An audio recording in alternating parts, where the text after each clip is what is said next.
Polavaram project గురించి మాట్లాడే అర్హత వైసీపీకి లేదన్నారు మంత్రి నిమ్మల రామనాయుడు. డిసెంబర్లో గైడ్ వాల్స్ పూర్తి చేస్తామని చెప్పారు ఆయన. ఎర్తకం రాక్ ఫిల్ డ్యామ్ ను 2026లో ప్రారంభించి 2027కి పూర్తి చేస్తామని చెప్పారు.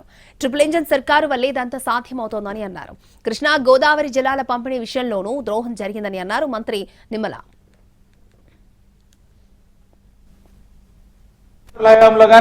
ఎప్పుడైనా ఈ 41.15 45.72 మీటర్స్ అని ఎప్పుడైనా ఉందా?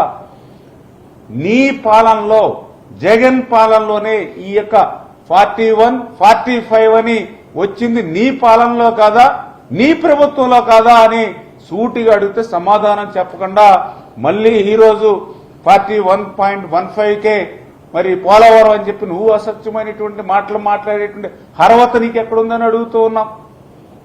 ఎప్పుడైనా 2019కి ముందు పోలవరానికి సంబంధించి ఫస్ట్ ఫేజ్ అని, సెకండ్ ఫేజ్ అని ఎక్కడైనా ఒక లేఖలో గాని, ఒక ఉత్తర్వులో గాని ఎక్కడైనా ఎప్పుడైనా పదం